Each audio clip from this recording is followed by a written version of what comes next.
The spate of insecurity in Nigeria is troubling, raising concerns for the nation as it battles not only kidnapping, but also unjustifiable killings and attacks.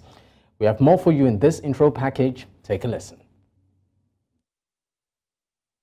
Nigeria is going through disturbing phases of insecurity, ranging from terrorist attacks, militancy, abductions, armed robbery, banditry, and then the unjustifiable murder and mutilation of members of the armed forces. The spate of kidnappings for ransom has become very troubling, as children have become soft targets for these abductors. The undeserved murder and mutilation of military men pushes civilians to wonder about their own personal safety. There is a need for urgent excision of this tumor. There are differing schools of thoughts on addressing the issue of insecurity. While the President of Nigeria, Bola Ahmed Tinubu, declared that individuals involved in these despicable crimes, such as kidnapping, must be treated as terrorists, some others think a different approach would be better. The former Minister of Communications, Adegboye, believes a non-kinetic approach should be explored, meaning the bandits should be negotiated with, resettled, rehabilitated, and retrained. The masses are expectantly awaiting an end to all the insecurity, irrespective of the approach. The masses want an urgent end to the loss of lives, fear and tremor hanging over terrorist-hit communities, grief in the hearts of those who lost their husbands that swore to protect their nation, abductions of the fragile children who are supposed to be leaders of tomorrow, and its resultant traumatic effects. I mean, really tragic what is going on around parts of Nigeria. But to make sense of this, I am joined on the program by Salaudeen Hashim, Program Director, Cleen Foundation, who joins from Kaduna, and also Olumuyiwa, that's Aknyele, retired military personnel and security expert, joining from Lagos. Gentlemen, thank you for your time. Thank you very much for having me. All right, let me start off with you, Olumuyiwa. I mean, what would you, from your own perspective, what would you consider, the background for all of what we are seeing in Nigeria? Okay, I understand that Muyiwa is not on yet, so we have Salaudeen. Salaudeen, what do you make of the ongoing or the spate of kidnappings and attacks that we see in spite of the efforts of the Nigerian government and also the military to sort of abate the situation? All right, thank you very much for having me. I think I'll begin by, first of all, quoting the late elder statesman, the sage Obafemi Awolowo, when he mentioned that the children of those who are left behind are really going to hunt down your own children if you do not find the whole of government and the whole of society approach to development. And that in itself, he's actually confronting us in the face currently, where we have some level of failure of governance over the years, translating into what we now currently see as some level of government incapacitation to be able to tame this whole situation. As we all know, that the country engaged a new wave of paradigm as relates to security in 2009, when we saw the emergence of Jamaatul Nasrul, also known as Boko Haram, that then started their onslaught in the northeast. And all of these things were on three strategic fragility. One is political, the other is economic, and of course the most important one is social. We have had fragile components relating to these three elements for the past since independence, as a matter of fact. But again, we have continued to ignore it. Those confrontations have continued to emerge, but again, successive governments and administration have not seen the need to deal with this strategic tripod. And if you look at the human security pyramid, it actually looked at the issue of personal security, economic security, environmental security, and all of this security, particularly political, as part of the entire framework that build a strong and resilient society. But we failed in successive administration to be able to deliver this to Nigerians. And then, of course, the monster then emerged, and then, of course, started confronting us. And again, we didn't learn by providing some level of soft approach in terms of providing the carrot and stick that would allow for government to take control of the whole situation. And then, of course, the aspect of commercializing the entire security system then came in. And then, of course, we have the merchants. Those within the system and outside the system saw it as an opportunity to enrich themselves. The presidential report on arms procurement can actually give you that additional detail. But most importantly is that we fail to provide political infrastructure that will deliver governance and development to us as a nation. And that also has actually wiped and continue to threaten the entire society. Okay, one thing I think I noticed that you have done, Salaudeen, is try to give some sort of overview of the root cause and also the motivation of many of these groups and attacks that we've seen. According to you, it borders around the political, economic and also social enclave as the motivation for many of these attacks, and of course the root cause. But I would still like to go back a bit in terms of how this issue itself has been tackled. Some have said that if Nigeria had been decisive from its foundation, right? You said 2009, when, of course, we had that case.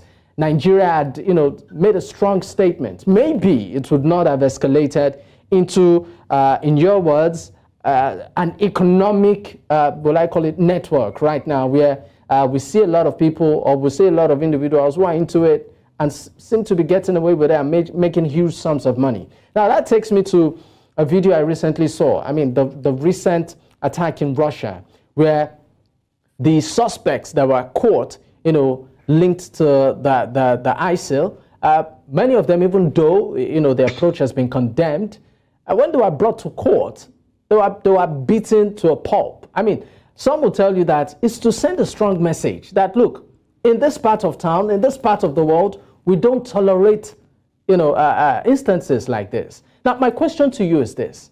Do you think Nigeria, from the onset, has handled this issue the way it ought to be before it escalated to where it is right now?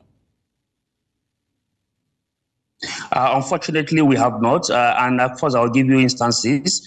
Justice sector system has remained very weak at initio, and that is, of course, because of the entire situation that has also confronted that particular sector. Our justice sector value chain, even from the time of arrest by the law enforcement, to the time when you have been processed through the judicial system up to the custodial facilities, there has been a lot of malhandling, and the management has also been very poor. So poor management of the entire system has also contributed to the challenges that we currently have. I'll give you an instance. Currently, the Chief of Defense Staff had actually told the National Assembly and said, look, the custodial facility workers are actually helping to facilitate new crimes by providing logistic support to those who are currently in detention and using their phones, bank accounts, and all of those details to facilitate some level of additional attack, coordinate crimes, and all of those. And again, this is the Chief of Defense Staff who is making the same allegation. I was waiting to see if there is going to be a translation of this into a query and find some level of additional investigation into this. But this is not happening. It tells you very clearly there are those who are merchants who actually benefit from the entire situation. And that is one. Two is the fact that the presidential arms procurement had actually told us how much money, running into billions of US dollars, that we have lost into the entire system because there are interested parties who are within the statecraft and And of course, the elite capture of the society has also contributed to this. So there are the issue of absence of patriotism that has contributed and found the embers of insecurity in this particular country.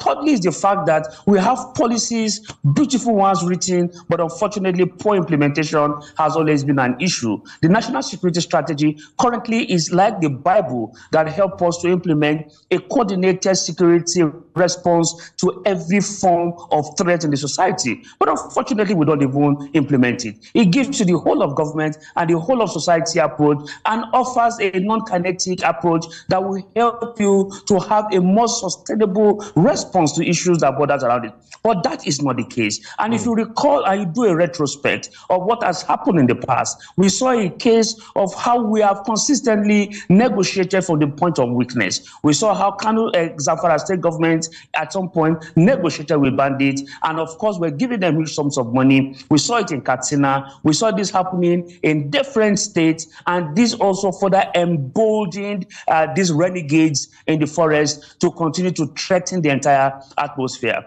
But again, it is about how political stakeholders have also consistently used and managed this guy before, after, and during the elections. Okay, Salaudeen, I'm sorry, I might just need to cut. Also helped to facilitate some level of political interest. And of course, when the elections are over, there's a need to find a way to keep them in business until the next election comes in. So management has been poor. It has been very Akavarian. It has not been modern. And that in itself has actually brought us to where we are today.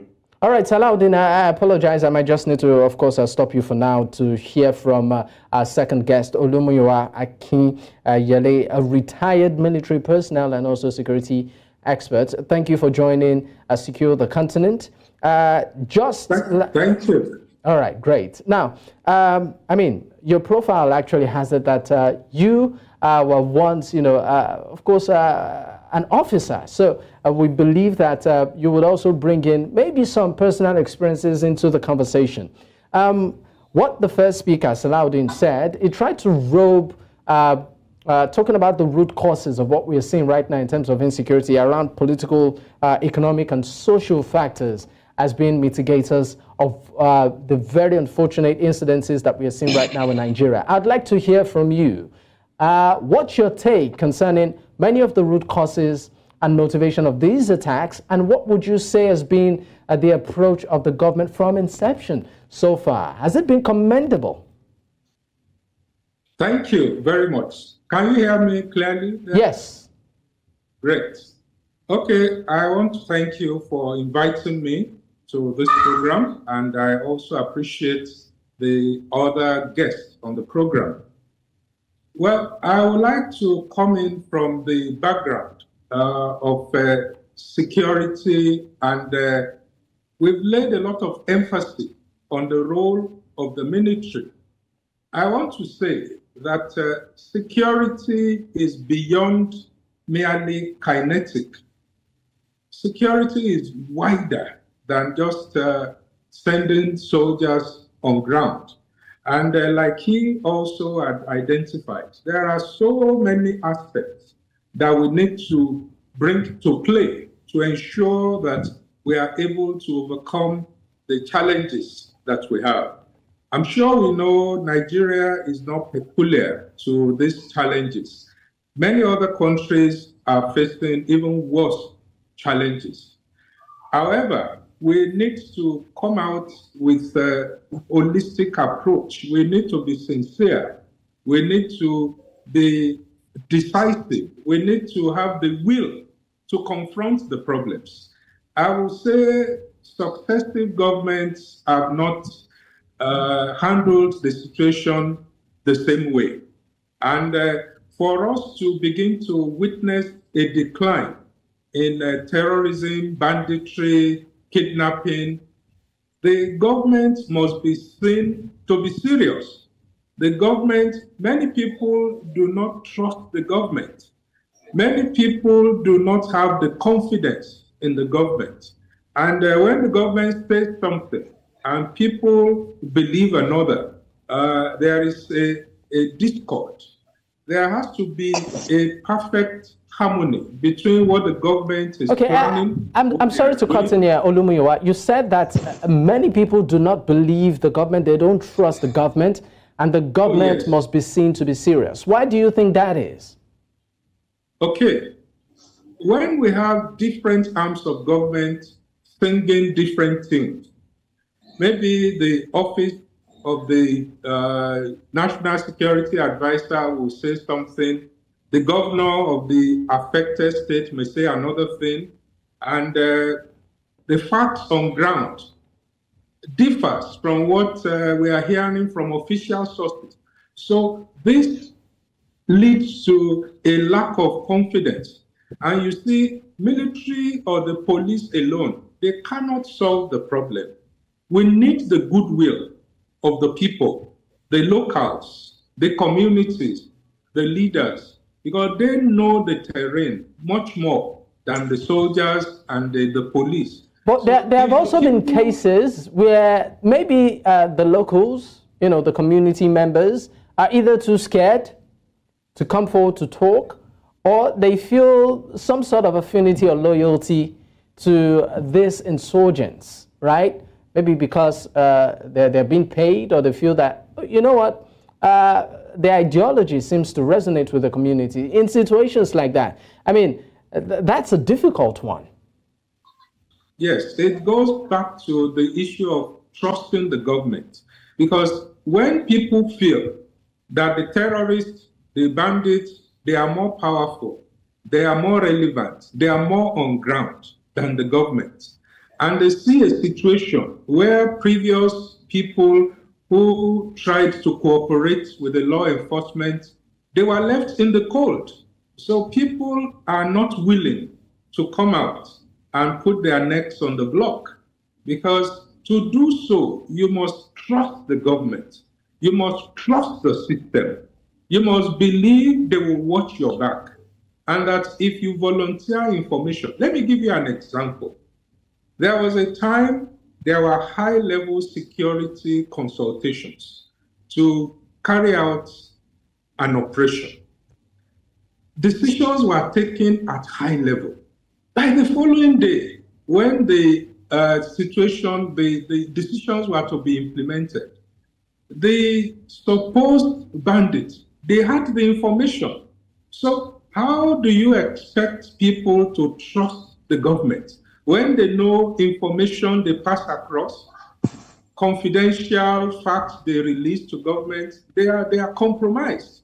So these are the issues. Until people begin to believe that the government is sincere, that the government will protect identities of informants, and that the government is really determined to solve the problem, we will just be dancing around on the same spot. All right, let me leave you for now, Olumuyiwa. Let me move to Salaudeen. Let's look at the modus operandi of many of these terrorists and even kidnappers. Now, they use gadgets. They use devices like mobile phones, and even doing, will I say, exchange and all of that.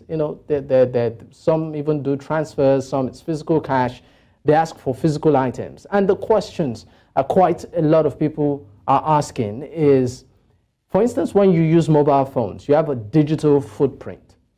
An average Nigerian is believed to have the NIN, that's the National Identification Number. You have the BVN. You have all sorts to identify yourselves. I mean, an average Nigerian has about 3 to 4 means of identification, right? And then all of this happens, and it looks like it's either they are not used or they are not able to use these platforms to track this guy. So my question to you is this: what do you perceive? I mean, you are a policy expert and you are also privy to security details. What do you perceive as being an entrance to this? Because sometimes it beats imagination that these guys use technology, yet they even break into sometimes they like what, of course, one of our speakers said, sometimes they intercept, technology of, the government. But it appears like when it comes to the reverse, nothing really happens there. So what do you think could be the issue? Okay, I think first of all is the fact that we have an absence in data infrastructure that helps us to harmonize and keep a tab on citizens. Do we have an absence in data infrastructure? Because, I mean, an average Nigerian for now has, I mean, for you to be able to have access to your bank account, you must have a BVN, you must have a NIN, you must have a, I mean, all sorts, right? So is it absence to data infrastructure, really?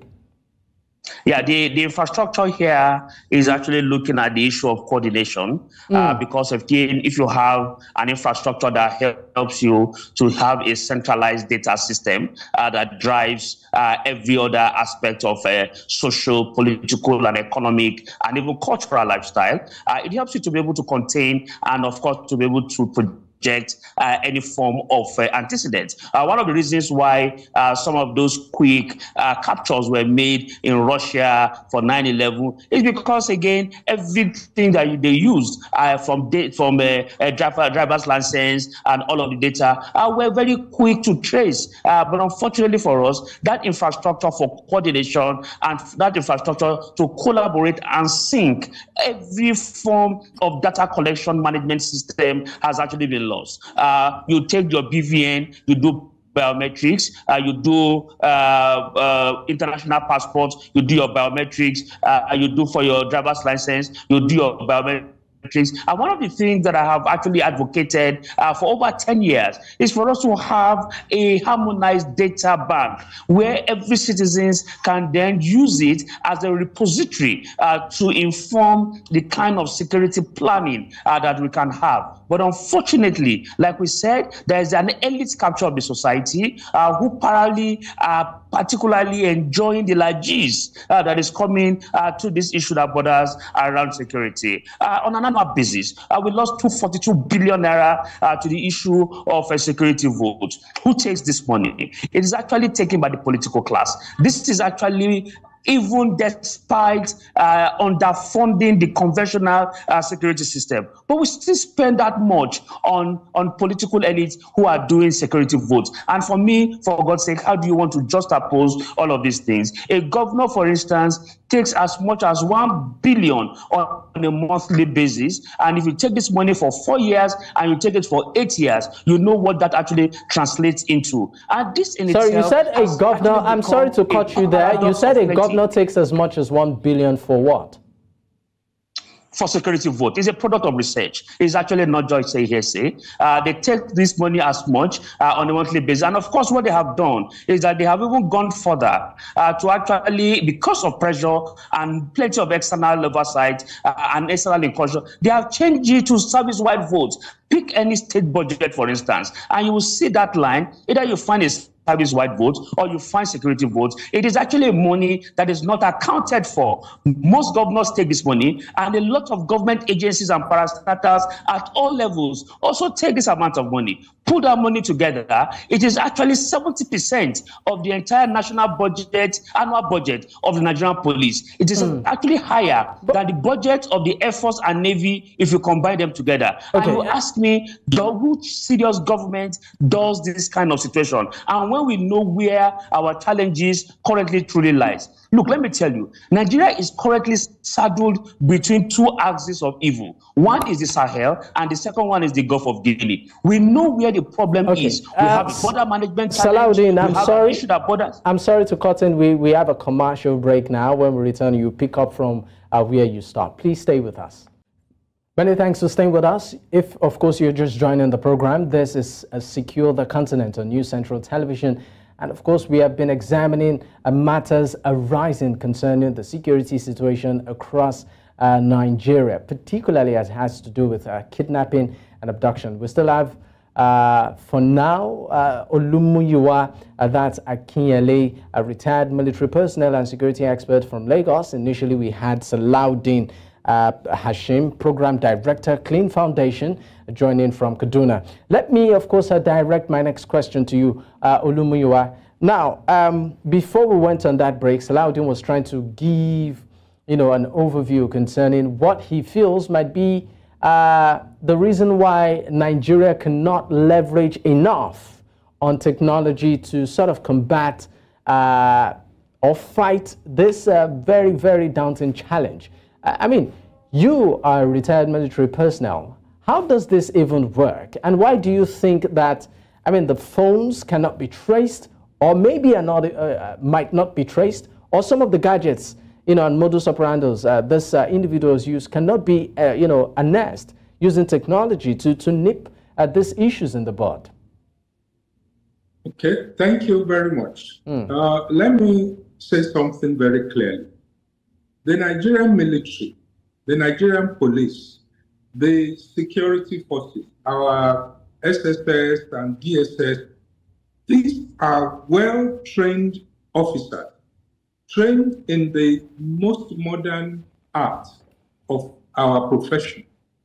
However, we must remember that we are not the ones taking the decisions. The military are subject to the political powers. The police are subject to them. Like the other guest said, we have a number of data that is available. But the question is, are the political leaders, are they willing? Are they ready? They know all these people, they know them, but they are not willing.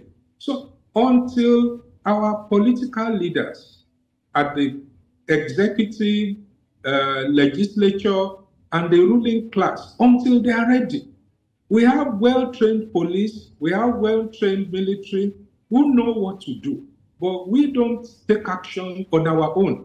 We do only what we are allowed to do.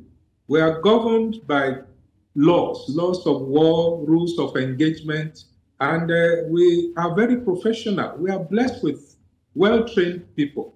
But the result we have does not justify the capability of our security services, unfortunately. Okay, So but do you also think that the security apparatus is well funded in this fight? Well, I will say yes and no. One, in terms of training, our personnel are well trained. In terms of funding to acquire the hardware, yes, sometimes there are limitations. Maybe we were all in the nation recently when we had a budget padding. We are all witnesses to what happens. Many times they will make provision in the budget to purchase hardware, to purchase platforms. But how many of these are actually purchased? How many are made available? We see our troops out there. They are not given all that they require. You know, it's unfortunate. But I believe that as more and more sensitization, like we are doing now, are carried out, I believe the silver lining is near. Very soon, I believe Nigeria will not be business as usual. I believe the government will be more accountable and they will be more responsible. But I know we are a nation blessed with wonderful resources, human and material. It's just a question of the leadership taking the right decisions, and we will be out of the woods. That's my humble take. So, all right. I mean, talking about being out of the woods, there's also the issue of, you know, you mentioned it in your intro statement, that inconsistency in policy. At some point, for maybe certain states, how they tackle these issues vary. So it seems like there's no uniform or unified approach, you know, in tackling many of these instances. A typical one, for instance, has to do with, say, maybe the non-kinetic approach to addressing these issues, where we've seen cases of where some of these individuals that are, you know, branded terrorists are forgiven and then reintegrated back into society, right? And then the issue of justice, you know, comes to the fore. I mean, I just want to know your take on this, particularly on the issue of repentant, so-called repentant terrorists.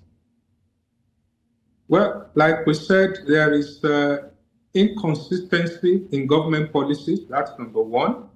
Then number two, there is insincerity because you see a situation where the populace do not believe the government is sincere, because the way they tackle a set of suspects differs from the way they tackle another set of suspects. So there is no consistency. And this leads to a loss of confidence in the system. And when you, on one hand, some people are treated with with soft kid gloves. On another hand, you have situations where people who have even committed worse crimes are treated with heavy hands, iron hands. So there is no consistency. So until we begin to hold the government to account for what they are doing, not to take us for granted. We are not fools. I mean, Nigerians are very knowledgeable people across the spectrum. We are knowledgeable. We can see what goes on in other parts of the world. Our security forces are trained. Our youths are very, very aware. So government has no hiding place. And the earlier they accept that, the better for us. I mean, you talked about individuals. Some individuals, appear to be being given some sort of preferential treatment. That takes me to Sheikh Gumi. I mean, we've seen where personalities like his kind have advocated time and time again that the government, negotiates, with terrorists, in resolving matters.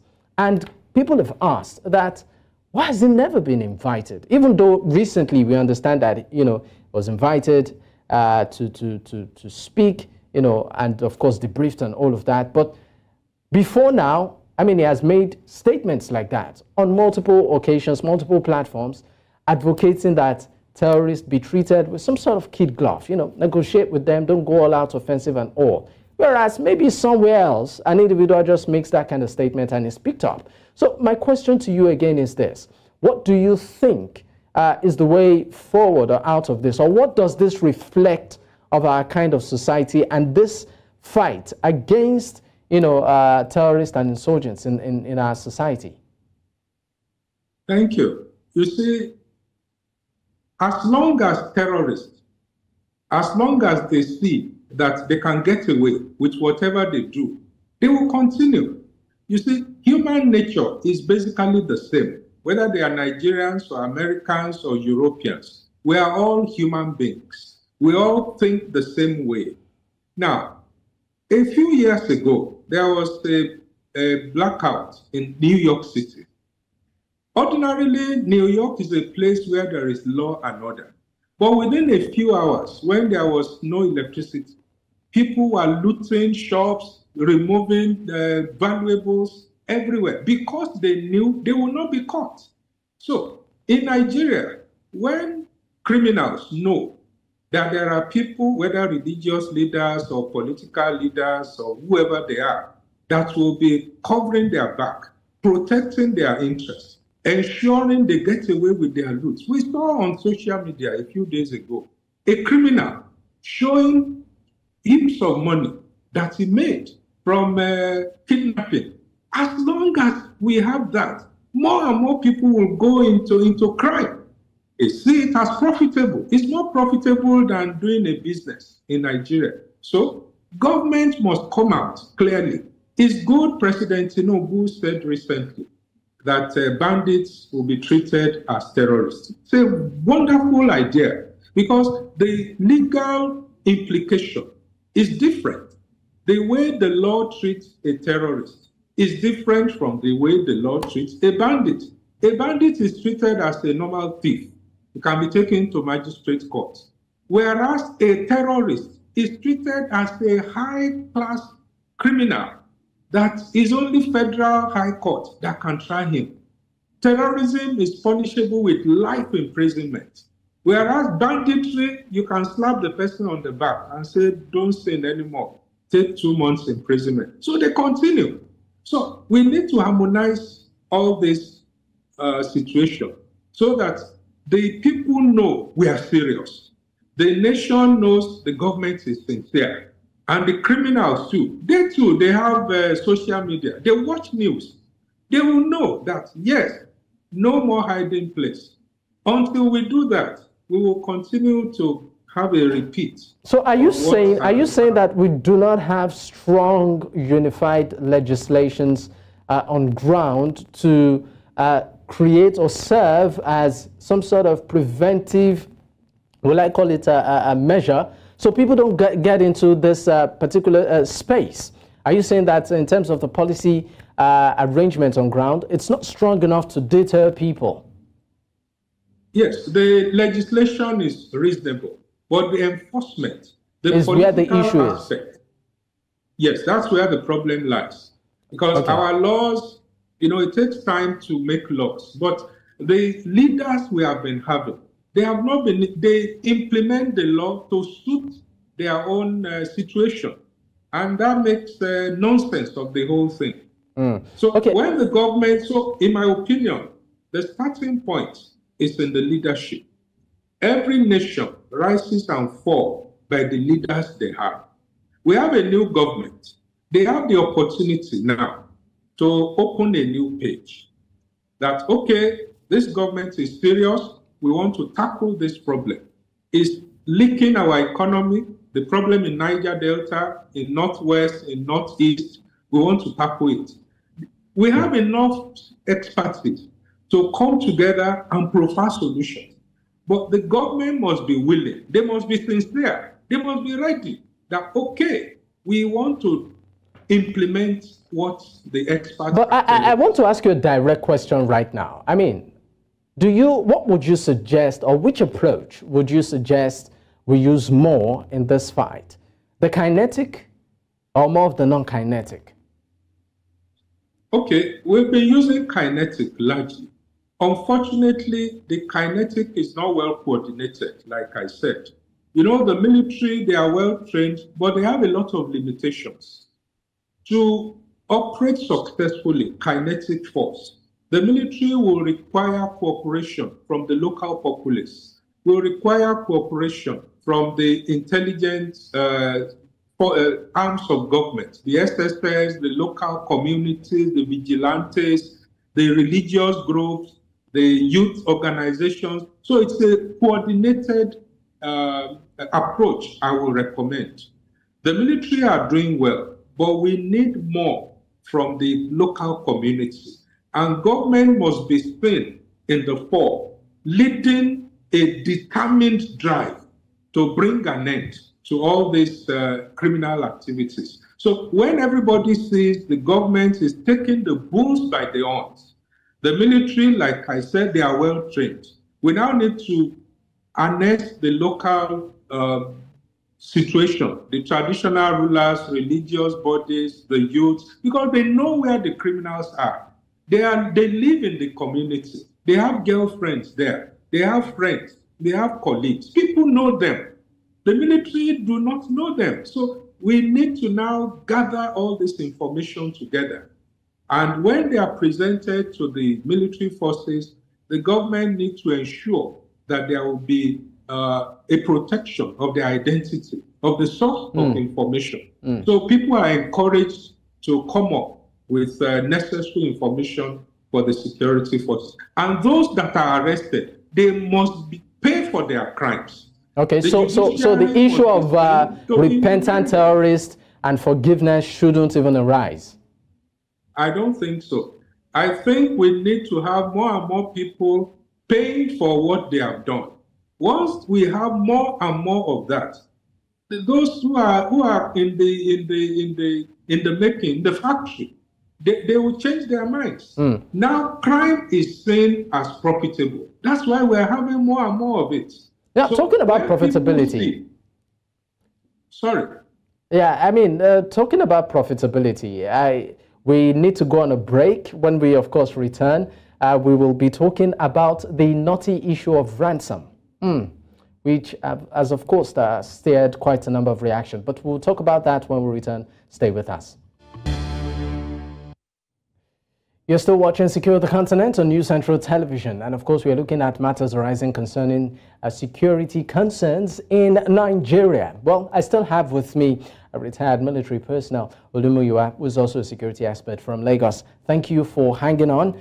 Let's talk about one very, very, well, I call it sensitive issue right now, which is ransom payment. Now, let me just read out an interesting excerpt to you. Now, the Senate had passed the Terrorism Prevention Act of 2013 amendment bill, which, of course, has it concerning the issue of ransom. That's particularly amended Section 14. It says that anyone who transfers funds, makes payment, or collides with an abductor, kidnapper, or terrorist to receive any ransom for the release of anyone who has been wrongfully confined, imprisoned, and kidnapped is guilty of a felony and is liable to, on conviction, to a term of imprisonment of not less than 15 years. Now, my question is this. Now, most people that, or some people that are caught in this, what I call it, situation, are usually caught between whether to pay ransom or not, and how best to go about it. My question to you is this. What's your take on the idea of ransom payment, number one? And do you think that, number one, the Nigerian government has the capacity to secure the release of any abducted individual without the payment of ransom? And how best to go about this? Okay. Many of what I will say, I've said before. I will just rephrase them. One, our government has made it clear, no payment of ransom. Paying ransom is a crime under our laws. A governor of Kaduna State said recently they will not pay ransom. The president said we will not pay ransom. So let us do what we have said. But lives are at stake. Sir? Lives are at stake. Lives are at stake. I know. Lives are at stake, yes, I know that. But you see, you have to balance so many things. The state and the entirety of the rest of us, we are more important than one or two individuals. When the government comes out firm, sincerely, strongly, and people know that we will not pay ransom, we will see an end to all this nonsense. Government knows where these criminals stay. They know. The communities, they know where they are. They buy food. They take things to them. People go and meet them. So we know. It's just a question, are we ready to take the bulls by the horn? The day the presidents, the governors decide that enough is enough, you will see a change. They have not made up their minds. That's my own sincere take on this matter. All right. The day we decide we are not doing it, that marks the end of it. All right. Thank you so much for your time. Olumuyiwa Aknyele, that's a retired military personnel and also security expert, joining from Lagos. And earlier we had Salaudeen Hashim, Program Director, Cleen Foundation, who joined from Kaduna. Once again, thank you for your contribution on the program. Thank you. All right. On that note, before I go, I would like to say stay safe. And it's also important that I state that the opinions of our guests remains theirs and not that of News Central. My name is Dapo Adegboye. Bye for now.